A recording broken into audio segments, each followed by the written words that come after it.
Good evening, everyone, and a warm welcome this evening. I apologize for the slight delay which we've had today. I hope the author sitting here will more or less make up for this short delay which we have. It's my privilege and an honor to welcome Mrs. Manjari Jaruhar this evening to the book club event. She is Bihar's first woman IPS officer, and she is here to share with us her journey full of twists and turns, a story of remarkable grit, determination, and of small victories, a zeal for overcoming the odds with courage, humility, and grace. She has been a source of inspiration and is a source of inspiration to many people, including me. So if we could have a round of applause for Manjari Jaruhar. Ma'am, if I could request you to come and take a seat here. Today we are talking about the book Madam Sir, which is a memoir and has a stirring account of a sheltered girl's rise to top rank of the police services. Sorry, could I request everybody to please put their phone on silent so that the proceedings don't get disrupted. I would now like to request our President, General Shankar Prasad, to welcome her and say a few words.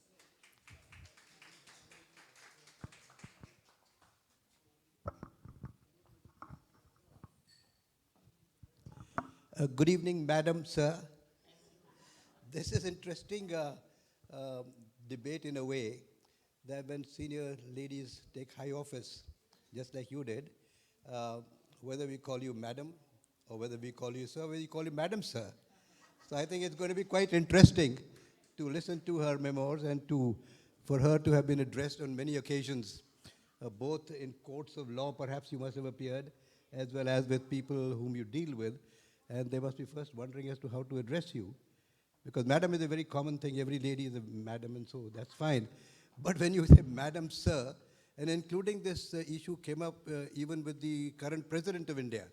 And there was a fair amount of debate on that as to how to exactly address her. So thank you very much for coming. We are very much familiar and aware that you've been very busy today on one launch after the other. But kind of you to have come here. And I can see a large number of people waiting to hear you. They don't want to see me standing here, but they want you to take the mic.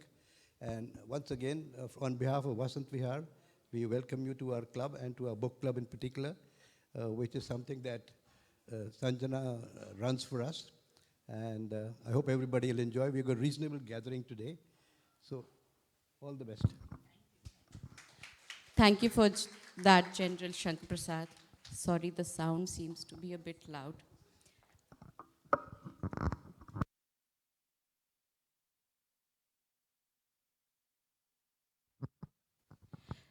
I'm just going to read a short introduction.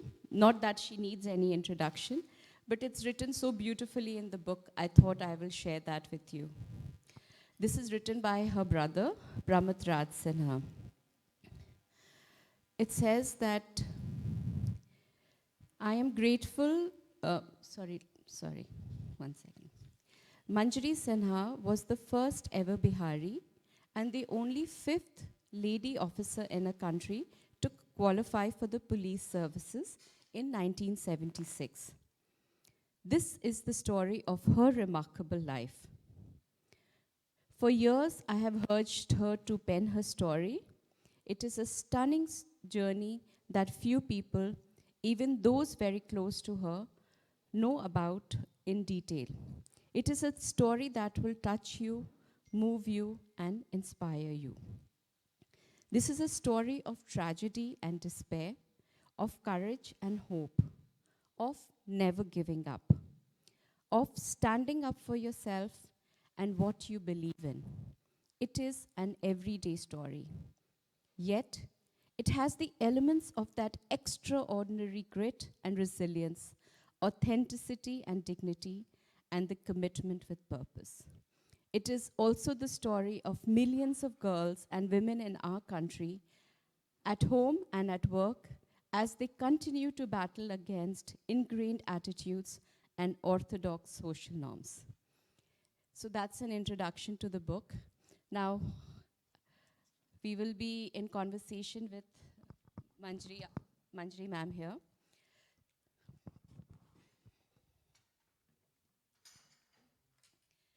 Let's start the evening by first asking you to just give a little short introduction, or should I say a little story of how your life was before you actually joined the police service. Because what you grew up as a child and what you ended up becoming as a police officer, the journeys are very different. You've taken lots of different, you've evolved as a person as you've gone along. So if you could share a little bit with our audience, and then we can, sure, please do.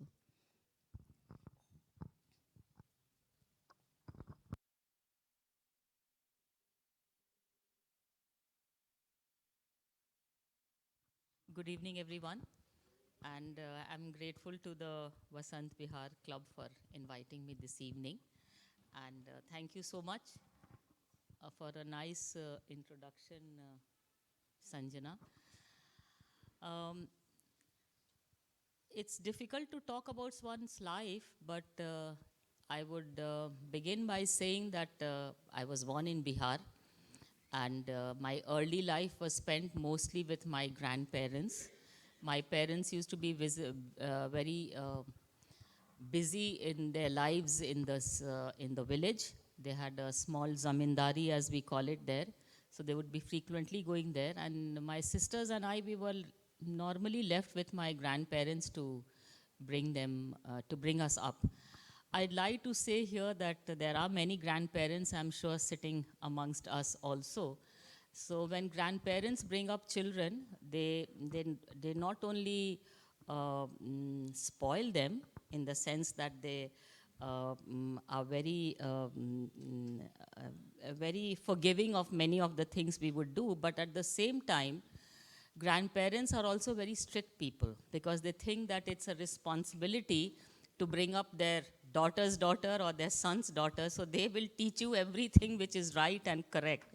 They may indulge you, but at the same time, they will make sure that you have done your homework well, you know how to wear your uniform, you know how to respect people, you are a disciplined person, and they put a lot of emphasis on bringing up a child. So that is the way I was brought up along with my cousins. And later on in life, when I was studying in a convent school, and then convent school has its own set of values which they impose on students. They are very particular about the way that students are brought up. So after women's college, I went to again a college which was chosen by my father. I wanted to go and study in Delhi, but it was my father who ruled my life. So he decided that this was not the right time for me to go to Delhi and study. And I was, even though my admission had been done, my fees had been paid, and I was to leave the next day, he decided that if I went, it would be like my bidai. So he went and told my grandmother that I should not go. So that was the end of it all. I was at a book club earlier in the evening, and people asked me, how did you feel at that time? There is no feeling in those days. Your father took a decision, and that was the end of it. Your mother never sat with you and discussed that, what do you want to do? Are you happy? Would you like to go?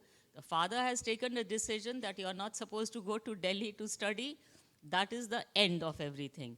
So that is the way it was in those days for us, whatever was decided by the parents. Very early in my life, I was also married. For some strange reason, the marriage did not work, about which I have written in my book. But once that happened, I decided to now change my path completely. It was like a 360 turn. I decided that now I should take charge of my life and do things in my life which gave me the strength to stand on my own feet. So then, many of you would have heard of Rao Study Circle. I went to Mr. Rao's Study Circle for my coaching, for taking the civil services exams. The model before me for taking these exams already existed because a number of people in the family were bureaucrats already. And I thought that that was a respectable and a very prestigious work to do. So I took the exams. I qualified for the IPS. As you know that in 1976, there were hardly any women in the police. We had Kiran Bedi in 72. Then 73, there was another lady officer, 74 one, 75 one, and 76 one. So my parents were again very against my joining the police. They said, ye police ki naukri hai, ye daroga ki naukri hai, how can you ever do this job? But then some people came and convinced him that no, Kiran Bedi is already there in Delhi. Why would you deny her this opportunity to go? With a lot of reluctance, I was sent only to see the academy and come back. So with this attitude, actually, I went to the academy कि हम तो सिर्फ academy देखने जा रहे हैं, फिर हम वापस आने वाले हैं, because I was going to take the exams again. Happily, when I arrived at the academy, there were 6 girls that year, and one of my batchmates, who was a girl was with 2 daughters. So I said, if she can do the training, surely I can also do this tough training, and. Yes, the IPS training was a complete antithesis to what I had been brought up as a delicate child, as a very sheltered child. But in the academy, life was very tough because morning started at 6 in the morning, where people here from the army and from the police, I'm sure, 6 in the morning with PT, parade, whole day indoor subjects. Afternoon also you have so many subjects to study, right from motor driving to horse riding to wireless training, name it and you have to learn it. And then in the evening also it goes on till 6 or 10 in the evening because you have guest lectures, you have to interact with people. So it was a very, very tough training. And after completing my training, which I completed very successfully, I would like to say to you, I was allotted to Bihar cadre. But when I arrived at Bihar, there was a tremendous pushback. It was a pushback because if you want, I can read a column from my book, or you want to first hear my story. So I'll read a little bit so that how was my first day at police headquarters. After waiting for a while, I was asked to go and meet the IG, Mr. Rajeshwar Lal. If you remember those days, there was no DG, there was IG only. I entered his room and executed a sharp salute. I was in awe of him and wanted to make a good impression. After the salute, I stood at attention, waiting for his instructions. He said nothing, and the seconds ticked by. He didn't even look up, but continued to write in a file. After long moments of silence, he finally looked up. He did not ask me who I was, he already knew. Oh, you have come. He took one look at me and went straight back to his file. But I don't know what to do with you. I cannot post you until I study Kiran Bedi's file. I have asked for it from Delhi. I stood there in silence, wondering why another officer's file was relevant to my posting. She was an IPS officer of the 1972 batch. I was from the 1976 batch. I would learn soon enough. She was the first woman IPS officer of India. I was the first in the Bihar cadre. The IG went on to express his misgivings about having a lady officer in the force. Kiran Bedi is working in Delhi. Bihar is very, very different place. I don't know where I can post you for your training, he said, dismissing me. I was crushed. As I stepped out of his office, I shivered again. This time, it was from the frosty welcome I had just received. So that was my first day on the job. But in your career, as in life, there is always the next day and the next day after that. I brushed off my initial disappointment like a speck of dust on my new uniform. It is this ability to look past hurdles and hiccups that has stood me in good stead throughout my career. In that moment, I wanted to focus on what an honor it was to be the first woman IPS officer of Bihar Police. This is my story. So that was the first day at work, and it did not improve things. I continued to be requesting the DG, and as most of you know, that if you don't do a field job in your initial years, you will be confined to a secretarial job all your career. So then I kept requesting, and he posted me to the CID. There was never an ASP posted in the CID ever. And for about 8, 9 months, I kept staying there till the DG came, the IG came after the retirement of the previous IG. The new IG happened to be my best friend's father. We had studied together in the school. So I used to call him uncle. Of course, I went to him again and I said, sir, if I'm not posted, my career is going to get finished. So he was very amused and he says, why do you say that? Then I explained to him what had happened. And within 2 days, I was posted to a subdivision. But in the subdivision, again, the MLA was not happy, the senior SP was not happy. The day I arrived, the same day I had a murder. A few days later, there was a bus dacoity. Those days it was unheard of. The bus dacoity took place. There was a little mini riot in my area. So everybody was just watching you as to what you are going to do. And I have written in the book that I always felt like a fish in a glass bowl, because there is nobody in uniform in those days on the streets or in the villages or anywhere. Today, when you go out in Delhi or any state in India, you'll at least see a woman constable or a woman sub-inspector. And also many IPS officers have also come. But in those days, for miles and miles, there was no woman in a uniform, and that too a khaki uniform. So I was I always felt as if I was on an exhibition. People are watching me. I did fairly well. I did well in my subdivision. So much so that at the end, to be fair to the senior SP, that he called me and he said that the local MLA, Mr. Kanhai Singh, about whom I have written, who opposed your posting, asked the DG that henceforth only a lady woman officer should be, only a lady officer should be posted in my subdivision. So that was a matter of satisfaction. So then it went on, again on my promotion as SP, back to the field, back to the office job. Again, the confidence is, can you go to a field? It's okay to do a subdivision. Going as an SP may not be very proper. You please stay here. And people become protective of you. This imagined protectiveness is something which I'm always very skeptical about. So again, for 3 years, I kept requesting, and finally I was posted to Bokaro Steel City as SP for 3 years, where I did fairly well. It was a steel city. It had an urban and a rural population. And this is the time when I got a lucky break. Mr. Julio Ribeiro, who was the special secretary in the Home Department, he somehow decided that a lady officer should be posted to the police academy, because more and more women were coming, and he felt that having a woman at the faculty level would be good. And that is how I was posted to the police academy.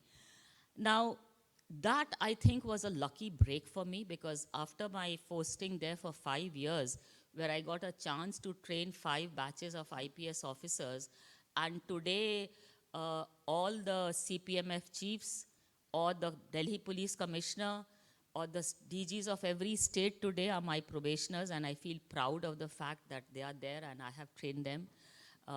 Very often we talk, we exchange pleasantries, and it's extremely heartening for me, when I've now been retired for 12 years, to still talk to them as one-on-one. So, having stayed at the academy, suddenly my horizon sort of expanded beyond belief, and I was now interacting with people all over the country, traveling on my own, taking the probationers for Bharat Darshan, doing everything with these officers. I had women officers looking up to me. By then, the intake of women officers had gone up, shaping them, molding them, counseling them. So it was a challenge at that time also to be doing so much for the officers. And we had a very dedicated group under Mr. Ali. He was our director, Mr. A. Ali. And from there, as you know, that you have to go back to the state. I went back to the state. That was the time of Mr. Lalu Prasad Yadav. And in many of my talks recently, people have asked how my interactions were with him. If you recall, 1991 and 92, Mr. Lalu Prasad Yadav had just come on the scene. And he was like a messiah of the people. He was like a rising star.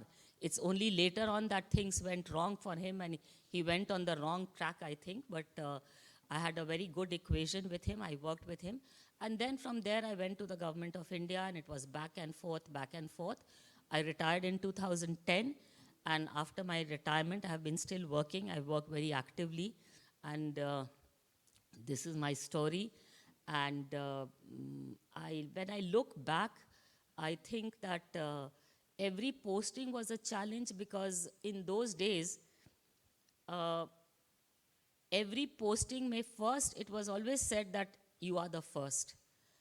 The first time I went to a training academy of a paramilitary force when I was posted at Mount Abu, Mr. Advani came for the passing out parade of the CRPF officers. And in his speech, he says that I did not know that women can also be posted in a training academy to train paramilitary forces. He was very amused to see me. But it was maybe amusing for me, but it was very tough for me to get accepted by a whole lot of paramilitary officers. You know, they really thought that, I mean, what will she do here? That was the attitude in the first week, that perhaps she may not be able to understand things the way we do things. And then I had to tell them a few things about which I have recorded in my book. And if you want to hear that story, I can share with you. I arrive at Mount Abu. You know, it's a very, very remote area. And the CRP trains all their probationary officers in Mount Abu. There were about 150 young officers being trained there. So the faculty members did not think very much of me. They thought, pata nahi ye kaun aa gaya hai, Bihar se aayi hai, and all. That is the kind of message I would get. So just after my arrival, within 3 weeks, there was going to be a passing out parade. So I was I went for the morning parade to see what they were doing, and people who are from the army would appreciate this. So the men, first, you know, the flag comes, the flag which has been, the colors. The colors came, and the men were marching with this flag with the colors, which was given to the CRPF. And I found that they were taking very weak steps. They were walking very slowly, and the band was also playing music very slowly, and I could not understand why they were marching with the, you know, the national flag is in front and the color party is behind them.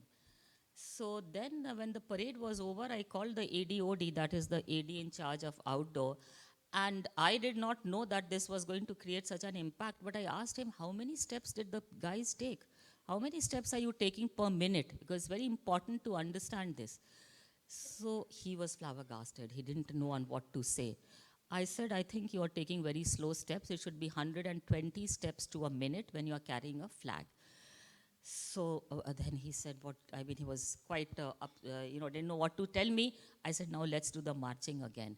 So the march went all over again, and then they did the 120 steps after they had practiced for 2 or 3 times. And then the ADOD next day, after the parade was over and all, he says, Madam, that day I was really scared. I thought you know your job very well. So I didn't take any more chances with you. So that is the way you have to get yourself accepted with people who are always challenging your own abilities. So throughout my career, because there were very few women in those days, every time you had to prove yourself to them. And now when I look back, I think every challenge had to be turned into an opportunity, because then only could you move ahead in your career. That is the way it was in those days. Wow, that's really fascinating. Would you all like to ask a question? Okay.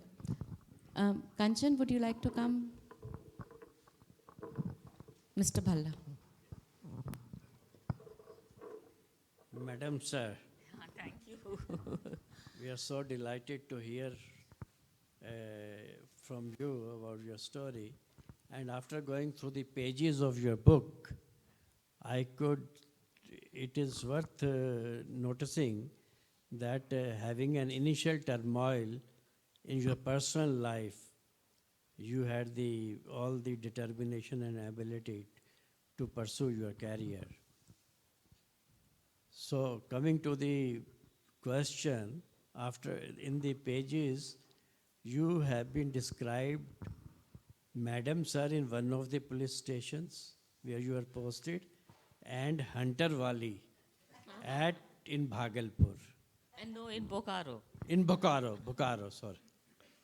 So, uh, how you decided about the title of the book, Madam Sir? Whether it was decision of yours or of the publisher, or this Hunter Wali was also considered as the title. No, I have written in my preface to this book that I did not want to write this book. And 12 years have passed since I retired, and I never ever thought about writing this book. Though my brother, who's the youngest in the family, he kept on persuading me that I should write this book because he felt that I had a story to tell. And I have two boys, so they also went after me that why don't you record? It'll be good for people to know what you've gone through. One of the considerations my brother said was that there were very few women at the time when you had joined the service, and it will be a good thing for women to know what is expected from them and how they can shape their careers. So the pandemic happened, as you know, and the pandemic was a period when we really didn't have anything much to do. I was confined at Patna with my mother, and that is the time when I got to write the book. So it is my brother who coined the book. He even said the title of the book will be Madam Sir. He did not even consult me because he says that as a child, he's 14 years younger than me. And he says as a child, he would keep on hearing this word, this phrase, Madam Sir. And he says he was very curious as to what does this Madam and Sir both mean. So he says, no, this rings a bell and you put this only as the title of the book. That is the way it was done. Now, Hunter Wali also, a lot of people have asked me. I have never liked that title, to tell you very frankly. But it is not a good title to have today at all. But in those days, perhaps seeing a woman in a khaki dress and being everywhere in a jeep, driving a jeep, moving around so fast, fired the imagination of the local crowd. And as I've written in the book, that one day the DIG was narrating a story that somebody came and told him that ये lady officer तो इतनी तगड़ी हैं कि अगर वो truck को push कर दें तो truck चल जाता है. So that was the image created, I think, by the people. Not everybody sees the SP, you know, you're moving all the time, all around. But the image which was created by these people, and then as I've recorded in the book, I said, okay, if Hunter Wali helps me to control crime, and you know, in a industrial area, crime is very different than a crime in a district. Here you have workers, you have unions, you have labor. So all these kind of problems are very different, you know, and they are very defined because they want things to be done immediately. So I thought that that was a good title if they thought that I was a Hunter Wali. My supplementary question. Please share your views how you handled the undesirable pressures from the seniors as well as politicians, with some many specific example. So I have written in the book also that my husband is also an IPS officer, and what I noticed was that in the district, he was also posted in the neighboring district, and I was also in Bokaro. He was in Dhanbad, I was in Bokaro. So Dhanbad में जहाँ पे कोई minister आता था, तो first thing was that the SP was called to the circuit house, and instructions were given. And in those days, I used to feel very bad that हमारा कुछ discrimination है, that they won't call me. Why don't they call me? I used to feel, it used to hurt me that I'm not called. But I think they was little scared, or they didn't know how to deal with a woman officer, so they would never call me. And I used to feel कि पता नहीं मुझे क्यों नहीं बुला रहे हैं, what is wrong with me? That was my thinking in those days. And pressures from senior are more difficult to handle. I think pressures from politicians are easier to handle. You can tell them that, look, I can't do this. But जब bosses pressure करते हैं तो वो बहुत difficult होता है. And you have to be very tactful. You have to be very, very tactful. And very early in your life, you have to decide what your values are. And if you stick to right and wrong, then you just stick to it. So no matter what they say, you can say कि हमसे ये नहीं हो सकता है. Let them find somebody else. Yes, sir, you've been raising your hand for a long time. I'm 1972 batch, Bihar cadre, RC Vash. Okay. We have spoken to each other on Yes, phone yes. a number of times. Yes, yes, yes. I was Resident Commissioner, Government of Bihar, to Lalu. I will not mention how I was transferred. It's for Krishna Singh. Whatever. Forget politics. What I say, how did people react to you? In which districts were you SP? I was DC Giridih, I was SDO Baul, I was SDO Sadar Hazaribagh. I'm 1972 batch. I retired in 2008. I live across the street. I'm Bihar cadre. Great, great. And I come to this club. I was looking forward to meet you and to find out, you see, we have, I'm not trying to make a speech, we have a feudalistic structure in Bihar. You see, women are women, but किसी women को salute करना, I'm Kiran Bedi's batchmate, by the way. And every morning, she used to run from Shardville to Savoy and back. Kiran Bedi Peshawariya is her name. And I was her batchmate. I have talked to you once in a while, Manjari. Yes, I remember, sir. So tell me, you see, we have a feudalistic structure in Bihar. Lady SP आई है तो उसके साथ कैसे बर्ताव करेंगे? I have talked to you a couple of times when you were in a bureaucratic job. I think you know better because you have worked in a feudal setup. It is very difficult. But I must tell you that because of the problems I was having in the first 7-8 years of my career in Bihar, and that lucky break which I got with Mr. Ribeiro going to the police academy, I decided very early, and because both of us are batchmates, so postings was always a challenge. So what my decision has been that come and work in the government of India. I was selected also very often. As I said in the book, that once I had done the NPA posting, I never ever had to request for a posting.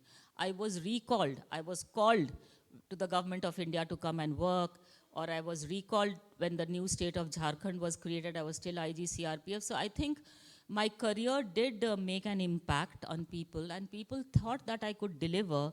So I think after my SP days, I went back and did DIG Patna, again a range. But I was always coming out of this country, the state. So that feudalistic atmosphere was not strangulating me. It made me flower, I think, in the government of India. And he would joke also that you have not listened to anything I have told you. I said, sir, ये मेरे से हो ही नहीं सकता है. ये मेरे हाथ में. And it's okay. Shall we come back to this later, sir? Would you mind? Because we can just have a... She's just Sir, said... I think I will go with the right and wrong. I will not, yeah. Yeah, I will go with that. Ma'am, in your book you say, we've read also that you used innovative ways of coping with difficult situations. And you felt, I mean, in many ways you were a trendsetter because your colleagues were able to accept, the steps which you took because they knew you were doing probably the right thing. Is that something which you felt during your work career? Because you talk about doing innovative things, also about, the sensitization of the police force. I mean, that's a very large part of what you've done and as well as written in your book, how you've, campaigned for police station to be women-friendly. Yes. I also believe that being a woman in the police doesn't sort of force me to become a man. Many women officers, when they join the police, they imagine that they have to behave like men. and be macho and do this and do that. But I have always felt that femininity is an important part of our being, and we should bring that to the force rather than being and copying women. And this got reinforced when I went to the police academy, and I had many ladies joining the woman IPS. In fact, one lady told me that, and I have written about her in the book also, that how she was from Tamil Nadu, and she has long hair and was very, very feminine. So she was very scared of coming to the police academy because she thought that her braids would be cut and she will not be able to wear a sari, and she'll be always asked to be dressed like a man in uniform, etc. But when she saw me, she felt that, oh, it was a big thing to see you, she says in the book, that there was a woman who was wearing a bindi outside her uniform, was dressed very femininely, was not talking, was not shouting at the top of her voice, etc. That is the imagination many people have about women, that they will do the same things like men will do. But it is not so. You will find that a large number of women, about 300-400 women have joined the IPS now, and they are as feminine and as me, and they are doing equally innovative things. So for me to get accepted by the public, by your subordinates, by your peers, by your seniors, there is only one thing which you have to know, and that is your job. You must have absolute knowledge about your job. It is only when you can tell the men that, look, I know what is to be done, I know how this case has to be investigated, this is the way you can lead your manpower. And unless the men know that you know your job, the respect will not come. And when you go to a field, there is nobody there to guide you. The minute you arrive in a district, there is a riot happening, or there is some law and order situation, there is a murder taking place, there is a student agitation, there is no time even to open your luggage by the time the things are developing in a district. And there is nobody whom you can ask that, sir, ab hum kya kare, ab hum kya kare, hum kya. You have to be quick and take a call that what is it that you have to do now. Whether you're going to wield the baton or you're going to call the crowd and speak to them or isolate a group and talk to them. So it's a developing situation, and you have to be very quick on it. And for these things, the only things which hold you in good stead is, do you know your manual? Do you know your rules? Are you able to take the force along with you? Or the force is such that they can even rebel against you if you give them wrong orders. So these are challenges which we face, and these challenges you can only handle if your sense of right and wrong and your values are totally ingrained in you. I mean, this is what I have believed in, and I continue to believe in that. That has not changed. And today in the country, if the country is being held together, it's only because of the bureaucrats, the people in the army, people in the police, people working honestly to hold the country together. We have so many problems in our country, whether it is J&K or our borders or the Northeast. If we did not have people who were working honestly and sincerely with values, we would not have been able to hold this diverse country together. This is my belief.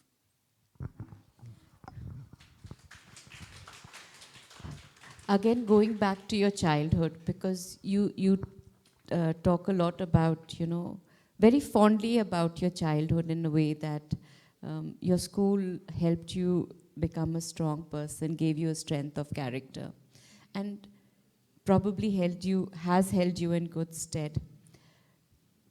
Do you think that, and you also mentioned about moral science lesson, and you've just spoken about the right and wrong. Moral science is something which, has been somehow connected with a convent education, and we don't have that anymore. Is it important to bring that back in your view? I think our grounding in a convent education was very good, and uh, in our schools, moral science, the Bible stories, even they were about good and bad, all reinforced our beliefs that it is always good to be on a very high moral ground. Nuns used to take us to the church, and we never questioned them as to why we were being taken to the church. If today this happens, so there'll be so many people upset with the principal as to why you taking her there, why you taking there. But our parents also accepted it. And I think that made us very secular. They helped us to accept many things, all the religions in our life. And I do feel that now to take it away from the curriculum has been not a very good step. We should have those subjects again introduced. That will help definitely. Thank you for that. Yes.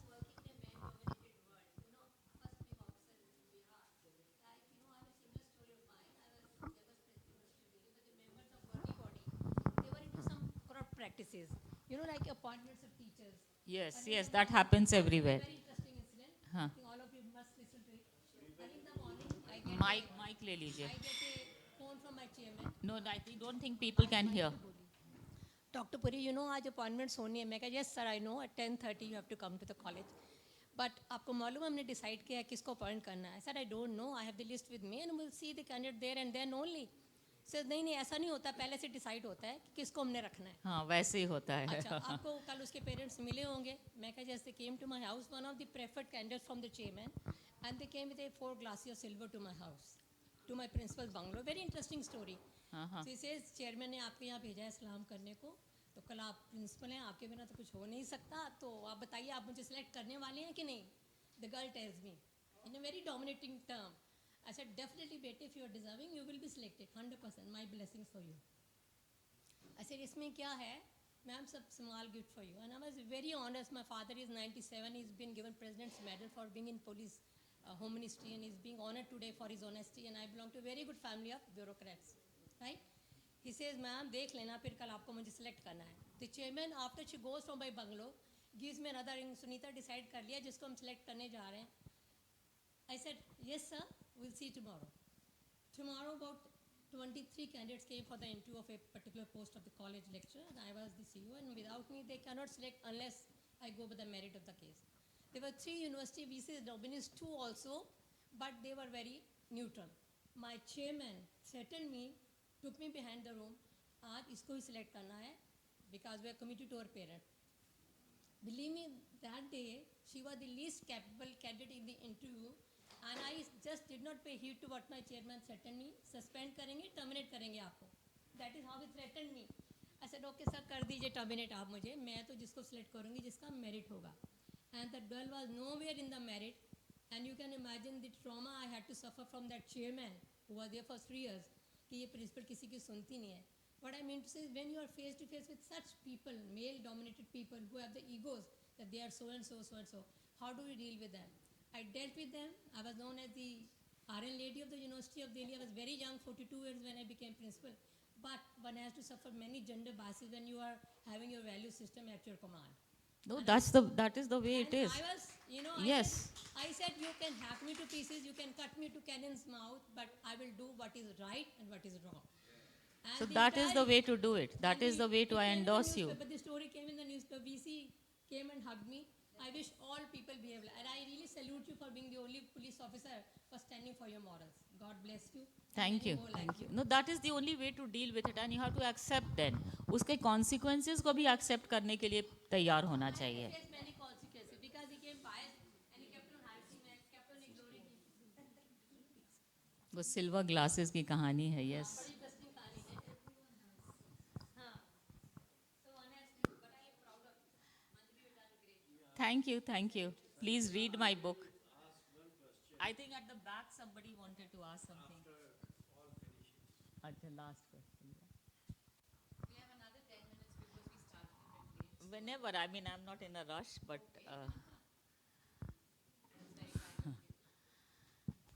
yes, you wanted to ask something. Madam, sir. Huh.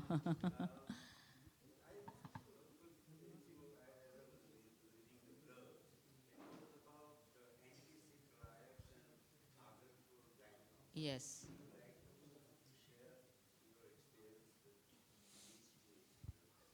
Yes. The Bhagalpur blindings happened very early in my career. I was in the CID again, given a table job, not asked to go to a field, and I was fretting, and I said that ये कहाँ हमको post कर दिए हैं. Then the Bhagalpur blindings took place. It was a strange case, and the Indira Gandhi was the prime minister, and she said she rang up the chief minister and said that something should be done. And you know how it is in the bureaucracy, establish a committee. So a committee was formed under the DIG, and they wanted 2 SPs also to be put in this committee, and we were to go to Bhagalpur to look into the things. So there was one senior SP who was in the CID. He was attached to this thing. And I was considered a spare part. I was really not doing anything, but they knew that I can write good reports and my English is good and things like that.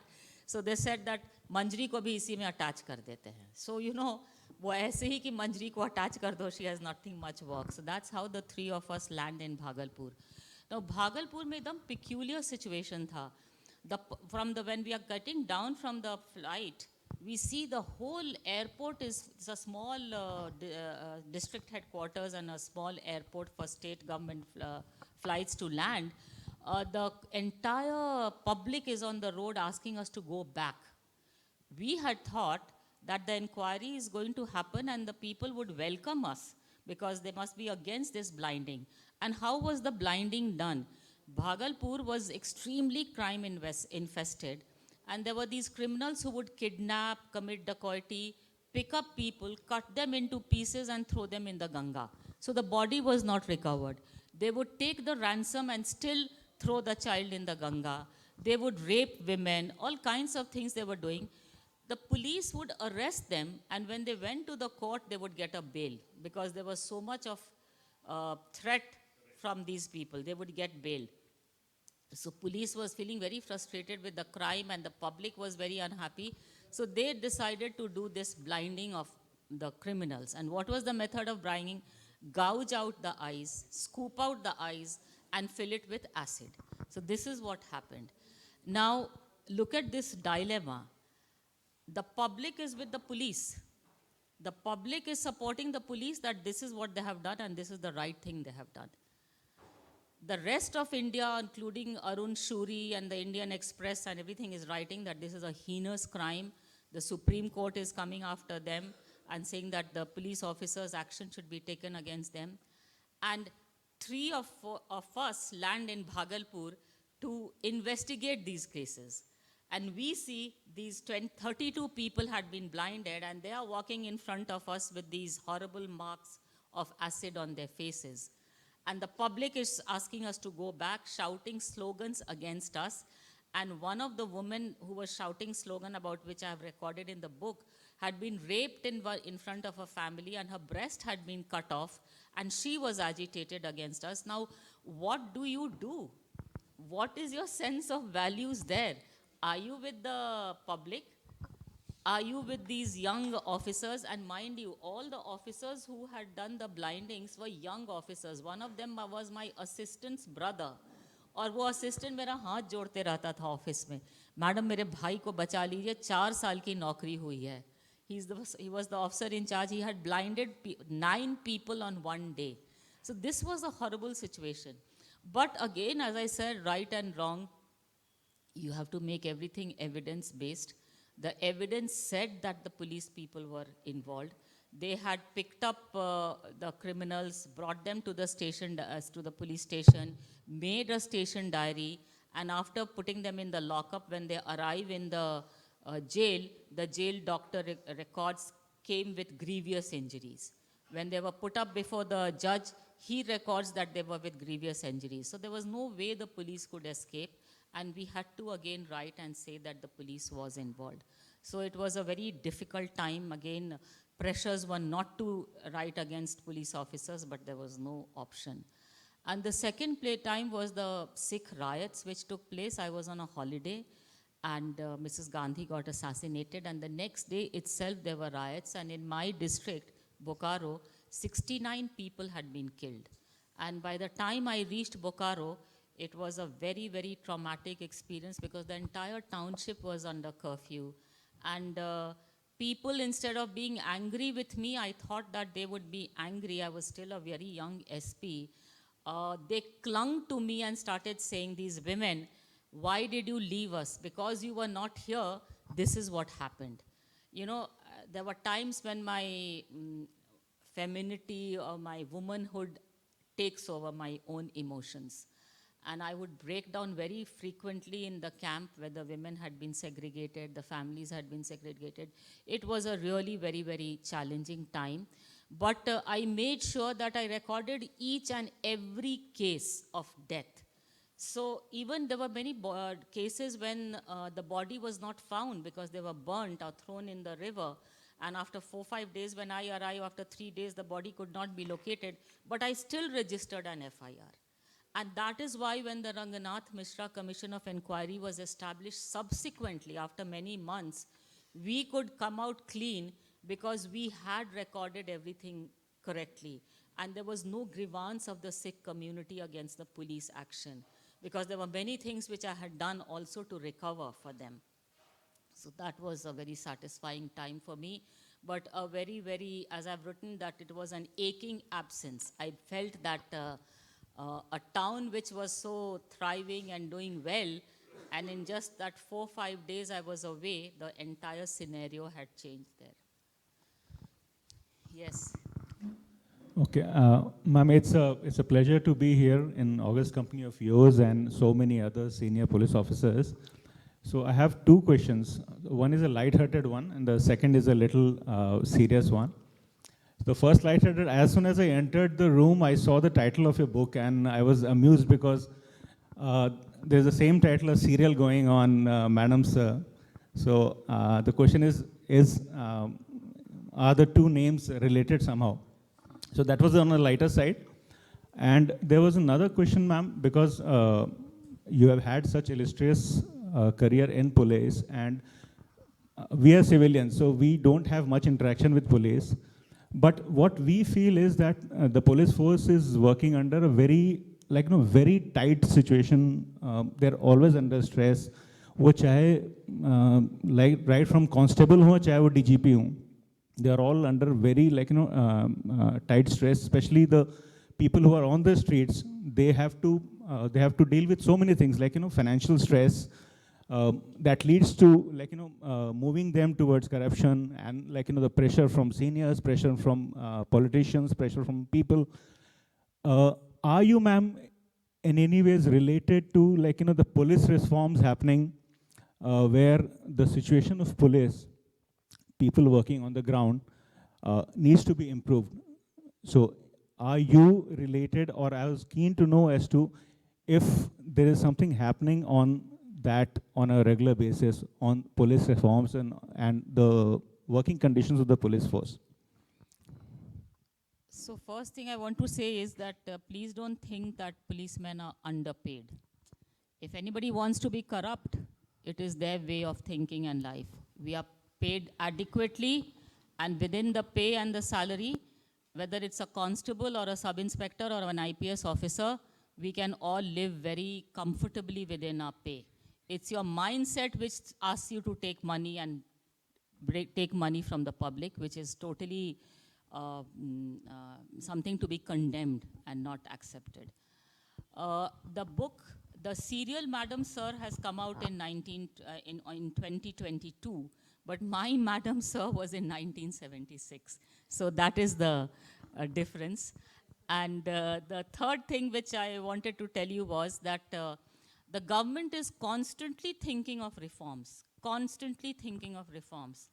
But, and I'm now not associated with reforms because it's still almost 12 years since I retired, but they are thinking of reforms, but it is overwhelming. Our population is overwhelming and our situation is overwhelming. There is nothing, there is no crime which is not existing in our country. And look at our population and look at the population of the police and population ratio. It is very, very unbalanced. And with this, it can become challenging for us to handle situations. But I do believe that with the variety of problems, which I said earlier also, with the variety of problems which our country has, whether it is at Kashmir, Northeast, at the borders, If it was not for the few dedicated police officers and people in the army, air force, everywhere else, we would have found it very difficult to manage. So it's not that everybody is corrupt. It is not that everybody is only looking to feather their own cap. People are also working in a very dedicated fashion. I can also ask a couple of questions. Okay. I wanted to talk to you about your helper, Agnes, who you call your backbone. How important was she? I mean, how, you know, you do say that she played a very important role. Please tell the audience why it was necessary for her to be there. Yes, that's many people have asked me about Agnes, and my friend Aarti is there. She knows her very well. She's my neighbor also. So Agnes came to me as a when I was just an SP, and she had also she had lost her husband. She was a young Adivasi girl. I didn't really know what to do with her, but I had done a course with IIM Bangalore when I was at the police academy, and on organizational behavior. And there, the lady who came and taught us this subject said that it's very important for working women to have a very good help at home, and one should also try and develop that help. And we should not only think in terms of taking work from her, but also we should try and develop that help, that she also becomes empowered and is able to take decisions in her life. And the same attitude, I went to police academy after Agnes had come, but it was only at the police academy that I started looking at her in a different light. And once I visited this professor at in Bangalore, and I found that she had employed a deaf and a dumb. There was one girl who was deaf and the other girl was dumb. And she had trained them and empowered them in such a way that they managed her house flawlessly. And I don't know how they were communicating with each other, but they would get everything done, whether the table was laid or the clothes had to be ironed, or both worked with clockwork precision. So therefore, I also decided that here was a woman. I got her trained as a home guard, thinking that that will empower her and take her. I tried very hard to educate her, but she could only write her name, Agnes Willung. And with that, I got a bank account opened for her. And she really became a part of the family because she was with me for 32 years. And she died only after I had retired. And I think that if she had not been there, perhaps I could not have worked with so much of vigor and enthusiasm, because the home front was totally taken care of by her.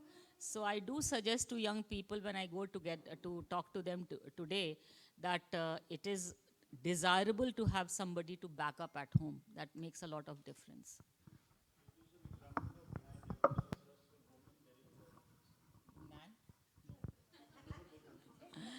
I'm glad you said that, yes. There You can have be to a have the woman. support system in place. Otherwise, it's very difficult Very, to very difficult. manage both. Yes, maybe I was lucky. But you know, as I said, that you arrive at a station and there is no time to unpack. वो खिचड़ी तो बनना है ना बच्चों को खिलाने के लिए. Gas तो on करना है. And I'm putting on my uniform and going to take charge. So, you know, who is going to get the gas running and cook the khichdi, the first meal for the person to start the day? So this was an important important person in my life. Would you like to read another extract from the book? Yes. And then one last question, and then we'll close. I'll read something about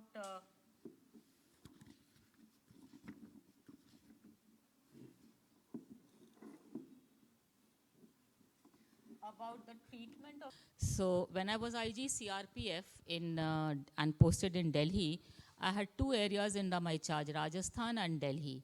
And very frequently I had to go to Ajmer. So one day, those days, if you remember, Shatabdi had just come.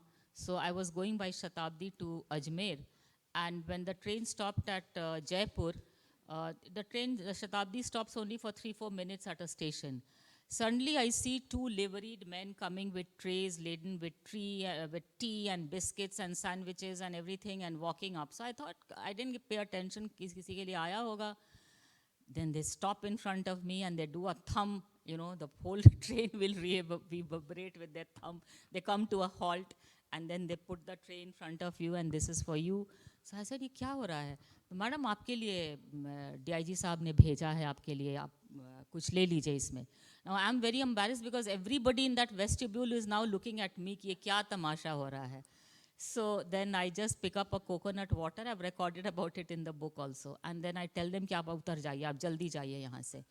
And then the funny part is that one gentleman who was in front seat turned around and said that, you are the IG's wife, you are the army officer's wife. So I said, no, I'm not an army officer's wife. So he says, then he was still very curious, who was I? Because Ajmer, Jaipur have a lot of army deployment there. So then he says that, तो आपको ये लोग लेके आए थे नाश्ता पानी ये कैसे हो गया and all that. He was very curious. You know how people are in India, they are very curious about what is happening around. So I said, they are from the CRPF. तो आपके husband CRP में काम करते हैं क्या? So then I said, नहीं, मैं खुद IG हूँ और मैं CRPF में हैं. That was the end of everything.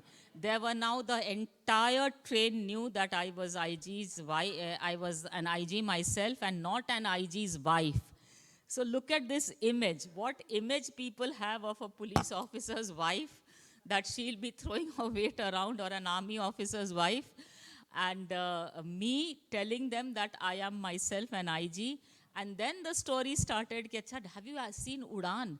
वो उड़ान में एक लड़की है, वो आप ही के जैसी है. Maybe you have acted in Udaan. So now this story is spinning to Udaan. So it was a very hilarious, entertaining time for everybody in the train. They'll come and talk to me. They'll come and talk to find out who I am, what am I doing, where are my husband, what are my children doing.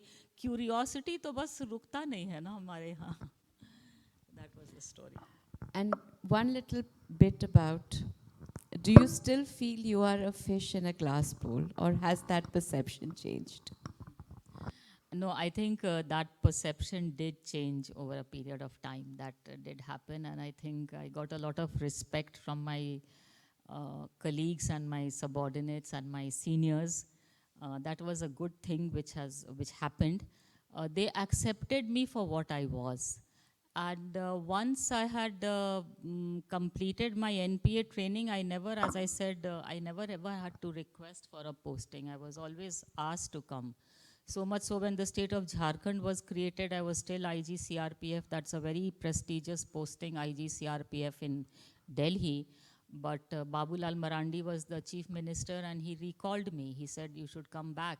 So both of my husband and I were recalled, and it was a real experience to work in a state where there's nothing. And we started putting papers and things, spreading papers on the floor and getting the files from Bihar and starting our work, and how the state developed. So that was a very, very enriching experience to work in a new state.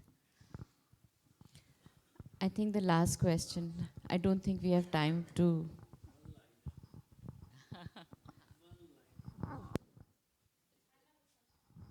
Hello, Manjari ji.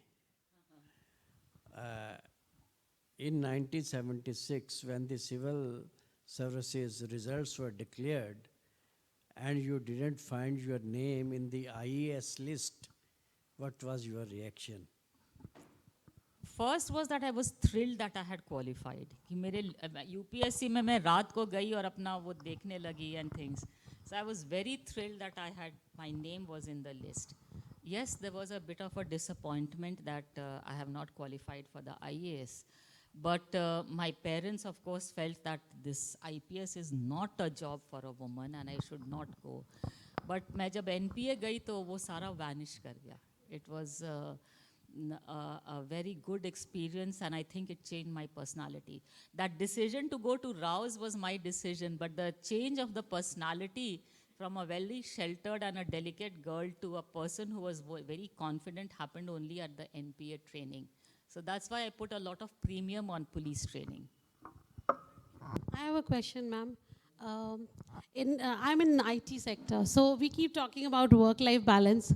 So and we feel that our job is very stressful. But when we see yours, how did you do that work-life balance with your kids and such a stressful job? Now I feel that my job is not at all stressful. Good, at least you are taking some Oh inspiration for yes, me. definitely. But let me tell you about work-life balance.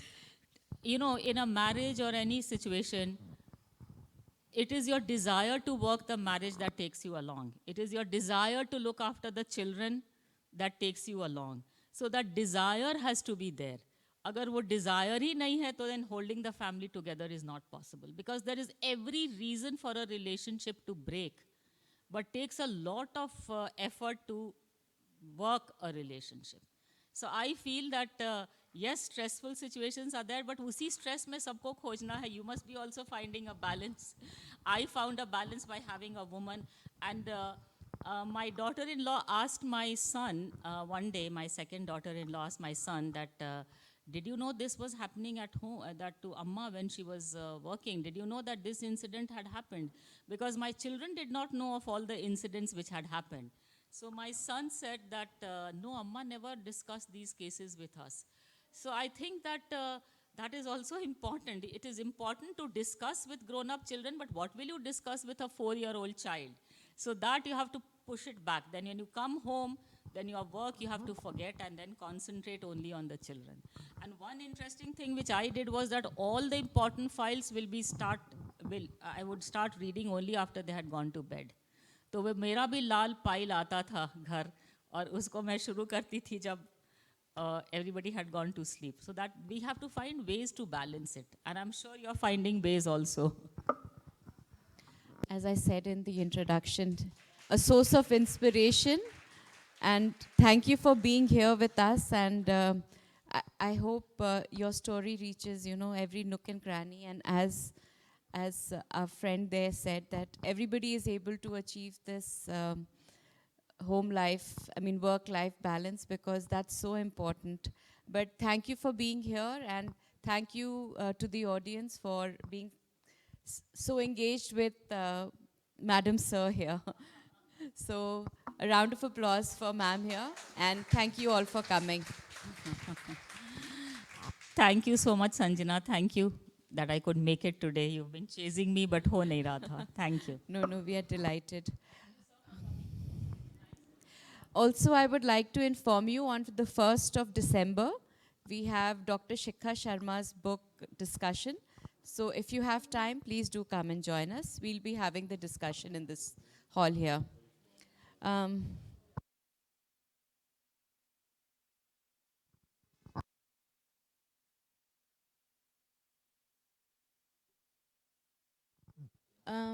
Sumanji, are you here? Oh, Mr. Aluwalia, if you could please